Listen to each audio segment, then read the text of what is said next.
Religious OCD या फिर religious स्क्रूपुलोसिटी। इसके कोर में तो देखिए सेल्फ डाउट, फियर और एंजाइटी तीन चीज़ें रहती हैं। और इसमें एक इंसान को ये डर लगता रहता है कांस्टेंट कि वो कोई गलती ना कर दे, उसके किसी काम से भगवान नाराज़ ना हो जाए, वो कोई सिंफुल एक्ट ना करे, पाप ना लग जाए उसको, वो मॉरली एकदम से परफेक्ट हो, रिलीजियसली एकदम से परफेक्ट हो, प्रेयर्स पूरे मन से और कोई बिना किसी गलती के, और जितनी बार भी मन में आ रहा है उतनी बार प्रेयर करे। मेरे पास हाल फिलहाल एक काउंसलिंग आई जिसमें एक 30 साल के लड़के ने मुझे बताया कि मैं अपने परिवार के सब सदस्यों को खुश देखना चाहता हूँ, मैं चाहता हूँ वो स्वस्थ रहें, उन्हें किसी तरह का कोई मिसहैपनिंग उनके साथ नहीं हो, और इसलिए मैं डेली प्रेयर करता हूँ, हर किसी का नाम लेकर प्रेयर करता हूँ, फैमिली मेम्बर्स, रिलेटिव्स, हमारा एक्सटेंडेड फैमिली, मेरे कजिन्स, सबका नाम ले लेकर मैं दिन में कई कई बार प्रेयर करता हूँ। जब भी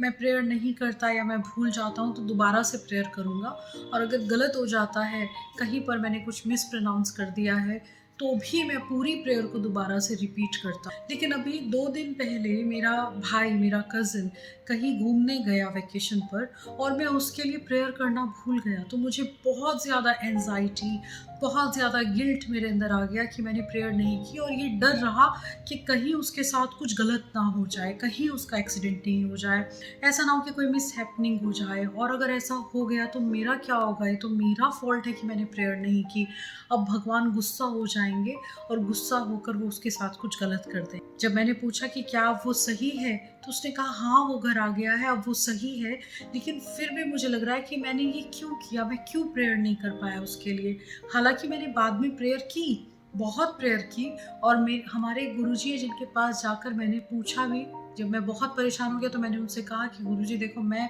परेशान हो गया हूँ और मैंने प्रेयर नहीं की, मुझे लग रहा है मैंने पाप कर दिया है, अब भगवान गुस्सा हो जाएंगे। तो फिर उन्होंने कहा कि यहाँ बैठकर प्रेयर करो और अब कुछ गलत नहीं होगा। फिर मुझे थोड़ा सा रिलीफ मिला। ये बहुत स्ट्रेंज केस लग सकता है, लेकिन ये ओसीडी का एक सब टाइप है। इसको बोलते हैं रिलीजियस ओसीडी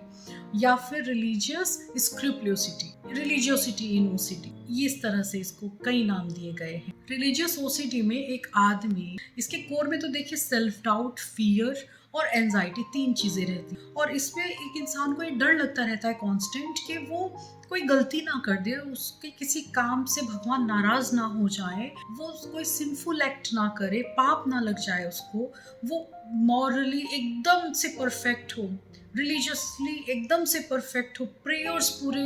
मन से और कोई बिना किसी गलती के, और जितनी बार भी मन में आ रहा है उतनी बार प्रेयर करे। तो एक सेल्फ डाउट रहता है कि मैं कुछ ऐसा ना कर दूं जिसकी वजह से मुझे पाप लग जाए, भगवान मुझसे नाराज हो जाए। मतलब इंट्रूसिव थॉट्स जो दिमाग में आ रहे हैं ना, अनवांटेड इंट्रूसिव थॉट्स, जो नेगेटिव थॉट्स आ रहे हैं, रूमिनेट कर रहा है, तो इस कारण से फिर ये कंपल्शन क्या करता है, कंपल्सिव बिहेवियर क्या होता है कि एक्सेसिव प्रेयर करेगा, कन्फेशंस करेगा। जैसे इस आदमी ने जाकर गुरुजी को कहा कि मैंने गलती कर दी है, इस तरह से ये आदमी, जब उनको लगता है कि आपने कोई इमोरल एक्ट कर दिया है या आपने प्रेयर नहीं की है ध्यान से, तो ये अपने किसी एल्डरली पर्सन के पास जाएंगे, घर के किसी बुजुर्ग के पास जाकर कहेंगे, जिस आदमी के लिए कुछ गलत किया है उसको जाकर सॉरी बोलेंगे, काउंसलर्स के सामने जाकर कन्फेस करते हैं, या गुरुजी के सामने जाकर, प्रीस्ट जो होंगे उनके सामने जाकर कन्फेस करेंगे, एक्सेसिव कन्फेशन करते हैं। और किस चीज़ के लिए कर रहे हैं कि प्रेयर नहीं की, या थॉट कोई दिमाग में ऐसा आ गया,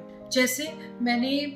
किसी ने मुझे कुछ बुरा बोला, गुस्सा दिलाया, और मैंने दिमाग में सोचा कि अगर कभी मौका मिलेगा तो मैं इसको तो बहुत मारूंगा। अब ये सोचने भर से, और वो भी क्या है, इंट्रूसिव थॉट है, वो थॉट अनकंट्रोलेबली उसके अंदर आ रहे हैं। ये रिलीजियस स्क्रूपुलोसिटी है। बहुत सारे लोग हम में से रिलीजियस ओसीडी को नहीं जानते, और वो सोचते हैं ये इसका वहम है, ये पागल हो गया है, पूजा पाठ में इसका दिमाग खराब हो गया है। उनको ये नहीं पता कि ये रिलीजियस ओसीडी से ग्रसित है। तो ऐसे में